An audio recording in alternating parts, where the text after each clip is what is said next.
네, 유명 대형 로펌에서 시민단체 활동가로 또 민주당 혁신위원회에서 총선 영입 인재로 매 선택마다 과감함이 느껴지는 정치 신인, 경기 광명을 후보로 띄고 있는 민주당 영입 인재 24호 김남희 변호사와 이야기 나눠보겠습니다. 안녕하세요. 네, 안녕하십니까. 민주당 영입 인재 24호, 네. 어떻게 들어가게 되셨는지도 궁금하네요. 네, 제가 한 20년 동안 변호사로 시민단체 활동가로 그랬죠. 복지 분야, 교육 분야에 대해서 적극적으로 사회적 약자를 위한 활동을 해왔고요.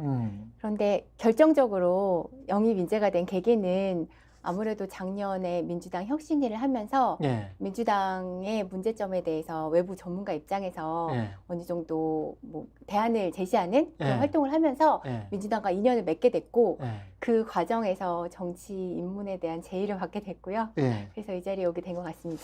저는 사실은 김남희 변호사님을 그 전에 이제 전화 통화로 제가 한참 기자할 때 만날 때는 그 참여연대 맞습니다. 참여연대 변호사로 그냥 생각을 했었는데 나중에 이렇게 이력을 보니까 되게 화려하시더라고요. 원래는 이제 대형 로펌에 계셨더만요. 네, 맞습니다. 근데 대형 로펌에 있다가 참여연대는 원래 그 돈을 잘 안 주잖아요. 네, 월급이 한 반의 반으로 깎였죠. 반의 반도 안 될 것 같은데. 뭐 10분의 1도 안 될 것 같은데. 왜 그러신 거예요? 제가 로펌 변호사로 6년 넘게 6년 넘게 활동을 했는데요. 그걸 몰랐었어, 저는 그 전에. 근데 그때까지는 그냥 한국에서 보통 공부 잘하는 학생이면 하는 그런 생활을 했던 것 같아요. 그러니까 그 법대를 가고 사법고시를 붙고 대형 로펌에 가서 사회에서 어떻게 보면 기득권이라고 할 수 있는 사람들의 위한 이런 변호 활동을 했는데요. 근데 제가 그 당시에 이제 결혼을 하고 아이를 낳았는데 아이를 보면서 좀 한국 사회에 대한 총체적인 좀 고민이 들더라고요. 저희 아이들이 살아갈 세상이 지금보다 더 나빠지면 내가 아이들을 마음 놓고 키울 수 있을까 이런 고민하기 시작했고요.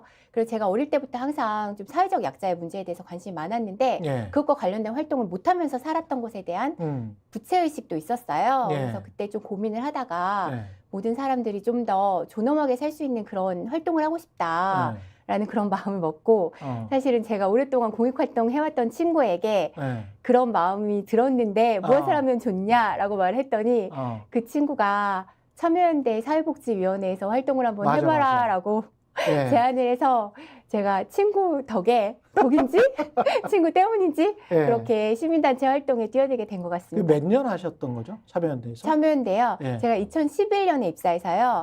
2019년까지 일했으니까 8년 정도. 8년 정도? 그래서 일했습니다. 민주당을 선택하신 거는 왜 선택하신 겁니까? 제가 사실 작년에 민주당 혁신위 하기 전까지는 당적이 없었어요. 그렇겠죠. 시민단체 활동을 하다 보니까 정당에 대해서 그렇게 가까운 느낌을 가지진 않았는데 혁신위 활동을 하면서 제가 전국 순회 간담회를 하면서 참 많은 더불어민주당 당원들을 뵙고 이야기를 들었는데요. 제가 좀 놀랐던 점은 더불어민주당 당원들이 상당히 이타적인 동기를 가지고 더불어민주당을 지지하고 있다. 그러니까 자신의 개인적인 이해관계가 아니라 정말 한국 사회가 좀 더 잘 됐으면 좋겠다. 그리고 나랑 비슷하다 뭐 이렇게 느끼는 거예요? 그 좀 더불어 잘 사는 그런 사회를 지향하는 그런 분들 굉장히 많이 만나면서 제가 이 당과 함께라면 제가 지향했던 그런 사회 만드는데 역할을 할 수 있을 것 같다라는 생각이 들어서 입당을 했고요. 지금 혁신위원으로도 계셨고 지금 저 영입인재로 와서 지금 광명을해서 지금 하시는 거죠? 네, 맞습니다. 저 광명을 더불어민주당 후보입니다. 이렇게 쭉 진짜 정치를 해보시니까 어떻습니까? 민주당의 밖에서 봤던 민주당하고 안에서 봤던 민주당하고 뭐 좀 이런 거는 좀 그렇다라는 점도 있을 것 같고 아니면은 뭐 이런 거는 생각보다 낫네 이런 것도 있을 것 같은데 어떤 게 있을까요? 제가 정치를 시작한 지 너무 아직 짧은 기간밖에 안 돼서 전체적으로 말씀드리긴 좀 어려운 것 같지만 하나는 이제 그 광명을 같은 경우에는 당원분들이 참 많으세요. 그래요? 네, 그래서 제가 네. 거리를 다니면서 인사를 하면 네. 당원입니다 하면서 와서 인사를 해주시는 분이 그래요? 정말 많아요. 그래서 저는 그게 굉장히 인상적이었고요. 그리고 당원이라고 얘기하시는 분들이 당원이 생각보다 많다. 네네 많고 또 적극적으로 활동을 하시고 또 지역에 이렇게 다니다 보면은 당원이라는 것이 굉장히 당당하고 자신 있게 이야기를 해주시면서 소통을 해주시더라고요. 그래서 예. 저는 더불어민주당이 굉장히 지역에 넓게 퍼져 있고 많은 시민들과 호흡하고 있는 당이다. 이런 것은 굉장히 긍정적인 역시 모습이라고 생각을 하고요. 대중정당이구나. 네네. 그것은 네. 굉장히 긍정적이라고 생각을 하고요. 근데 사실 같은 당이라고 해서 엄청 챙겨주시는 건 별로 없는 것 같아요. 약간 예. 네, 약간 뭐랄까 각자 도생입니까? 각자 도생이 약간 있는 것 같긴 합니다. 예. 네네. 경쟁적이고. 아직은 충분히 경험하지 못했는데 하여튼 예. 제가 이제 경선을 거치면서 예. 네 그런 건 있었고요. 물론 이제 제 경선 과정에서는 다른 더불어민주당 기존 후보님들이 적극적으로 지지를 해주셔서 예. 그 과정을 통해서 제가 후보가 된 것 같습니다. 국회의원이 되시고 싶은 이유는 뭡니까? 네. 뭐 하고 싶으신 거예요? 제가 가장 관심 있는 분야는 예. 아무래도 복지와 교육 분야인데요. 제가 복지 분야 전문가로 10년 넘게 활동을 했기 때문에 예. 그 사회적 약자들이 좀 더 존엄하게 살아갈 수 있는 문제에 대해서 계속 연구하고 관련 대안 입법들을 만들어 왔고요. 예. 그런 것들을 국회에 가게 되면 직접 실현하고 싶은데 대표적으로는 뭐 어르신 돌봄을 위해서 네. 어르신들이 좀 더 편안한 노후를 누릴 수 있는 노인 장기요양 보험 제도를 개선하는 내용, 그리고 그 지역 사회에서 통합 돌봄 시스템을 갖추는 것, 그리고 아이들 문제에 대해서는 아이들이 걱정 없이 자랄 수 있도록 보육 문제라든지 아니면 교육이 좀 덜 경쟁적이 되는 그런 정책 대안 같은 것들을 고민하고 있고요. 그런 것들 국회에서 좀 해보고 싶습니다. 아니 그러면 윤석열 대통령도 뭐 네. 두텁게 네, 그 저소득 계층을 두텁게 지원하겠다 네. 그런 말씀을 자주 하시잖아요. 네, 네. 이 윤석열 정부가 뭐 특히 특별하게 잘못된 것도 없는 겁니까? 그러면? 아니요, 근데 윤석열 정부는 네. 말과 행동이 다르다고 생각합니다. 말과 행동이 다릅니까? 네, 네. 예. 결국 말을 하는 게 중요한 것이 아니라 실질적으로 정책을 하는 게 중요하잖아요. 네. 근데 윤석열 정부는 대표적으로 작년에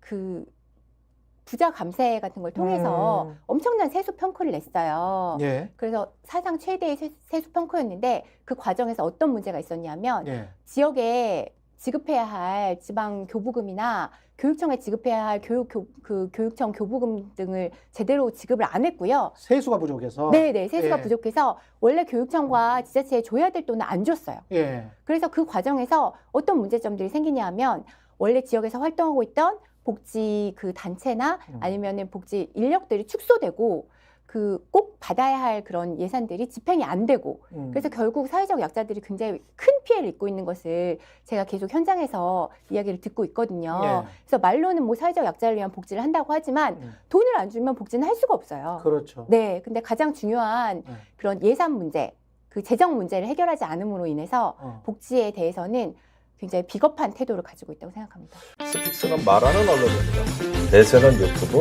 그중에서 스픽스. 좋아요, 댓글, 구독, 알림 설정.